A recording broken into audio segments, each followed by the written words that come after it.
Hello dear friends, आज अपन सीखेंगे त्रिकोणमिति की जो सारणी है। जो बच्चों को देखकर इससे डर लगता है कि बच्चे सोचते हैं कि ये कैसे याद करेंगे, इससे सवाल कैसे होंगे। तो मैं जो आपको ये आज तरीका बताने वाला हूँ, अगर आप इस वीडियो को पूरा देख लेते हैं तो ये सारणी आपको जीवन भर हमेशा के लिए याद हो जाएगी। आप कभी नहीं भूलोगे। आपकी परीक्षा में जो भी सवाल इससे आएगा आप पूरा उसको सही करके आओगे, पूरे में से पूरे अंक आप उसके प्राप्त करोगे। तो समझिए इसको कि मैं क्या बता रहा हूँ आपको। यहाँ से लिखा है 0 डिग्री, 30 डिग्री, 45 डिग्री, 60 डिग्री और 90 डिग्री।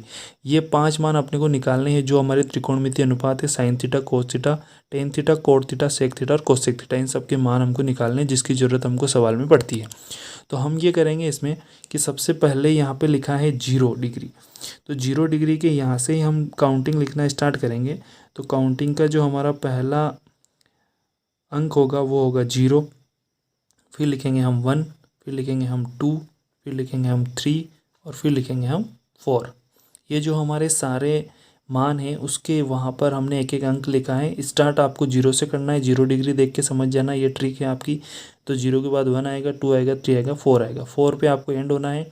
4 पे एंड हुए हो तो सबके डिवाइड में हमको लगा देना है 4। 1 के डिवाइड में भी 4 लिखेंगे, 2 के डिवाइड में भी 4 लिखेंगे, 3 के डिवाइड में भी 4 लिखेंगे और 4 के डिवाइड में भी 4 लिखेंगे।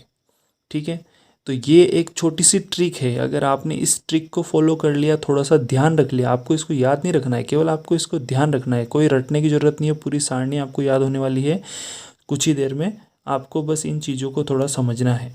और ये लिखने के बाद फिर हम क्या करेंगे, इन सब का रूट लगा देंगे कि सब वैल्यू जो हमने लिखी है इन सब का हम ले लेंगे रूट, यानी कि इसका वर्गमूल हमको ज्ञात करना रहेगा।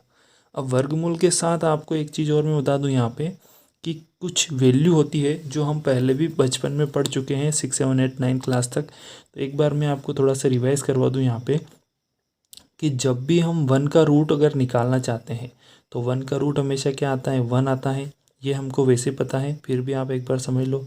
अगर 2 का रूट हम निकालेंगे तो 2 का रूट हमेशा √2 ही रहेगा। अगर हम ऐसे ही 3 का रूट निकालेंगे तो 3 का रूट हमेशा √3 ही लिखा जाता है।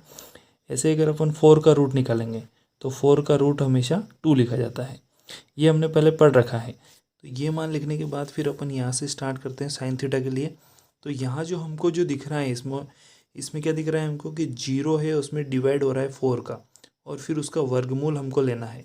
तो हम क्या करेंगे, हम जानते हैं कि अगर 0 है उसमें हम 4 से डिवाइड करेंगे तो इसका जो आंसर आएगा वो आएगा 0। तो यहाँ हमारी पहली वैल्यू बन जाती है 0। फिर आगे चलते हैं अपन, यहाँ लिखा है 1/4। तो 1/4 जो है उसमें अगर अपन देखेंगे तो 1 का रूट 1 होता है तो ये 1 लिख दिया। डिवाइड में 4 का रूट 2 होता है तो ये 2 लिख दिया। तो ये साइन थीटा की हमारी 30 डिग्री वाली जो वैल्यू है वो बन जाती है 1/2।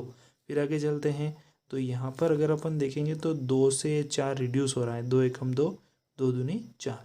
तो 1 का रूट निकालेंगे अपन तो 1 का रूट हमको पता है 1 होता है, और √2 का मान जो है वो √2 ही लिखा जाता है। तो ये 1/√2 अपना 45 डिग्री का मान हो गया। फिर आगे चलते हैं √3। तो √3 का √3 ही लिखा जाता है, और √4 का 2 लिखा जाता है। तो ये √3/2 हमारा 60 डिग्री का मान हो गया। आगे चलते हैं, 4 में से 4 रिड्यूस हो जाएगा तो क्या बचेगा 1, और 1 का रूट कितना आता है, 1 आता है। तो ये इस लाइन से हमारी पहली वैल्यू बन जाती है साइन 0 डिग्री का मान 0, साइन 30 डिग्री का मान 1/2, साइन 45 का मान 1/√2, साइन 60 डिग्री का मान √3/2 और साइन 90 डिग्री का मान 1। फिर हम जब कोस थीटा का मान लिखेंगे तो इसको उल्टा करना है अपने को, यहाँ से इसको इधर लिखना है। ये 1 यहाँ आ जाएगा, फिर ये √3/2 यहाँ आ जाएगा, फिर ये 1/√2 यहाँ पे आ जाएगा, और फिर ये 1/2 यहाँ पे आ जाएगा, और जो 0 है ये सबसे लास्ट में आ जाएगा। तो ये इस तरीके से हमारा दूसरा मान भी कोस थीटा का पूरा हो जाता है, और हमको आसानी से ये पूरी टेबल याद हो सकती है। केवल थोड़ा सा हमको इसमें जो ट्रिक मैंने आपको बताई है उसको फॉलो करना है, उसको याद रखना है। टेन थीटा की अगर बात करें तो हमारे पास एक सूत्र होता है, टेन थीटा बराबर साइन अपॉन कोस, यानी कि साइन की वैल्यू में कोस की वैल्यू को अगर अपन डिवाइड करेंगे तो हमको टेन का आंसर मिलेगा। तो सबसे पहले यहाँ से स्टार्ट करते हैं, 1 से डिवाइड करते हैं अपन 0, तो ये आएगी वैल्यू हमारी 0। फिर आगे चलते हैं अपन तो 2 से 2 ये कट गया, तो यहाँ से बचता है हमारा 1/√3। ये हमारी दूसरी वैल्यू बच गई।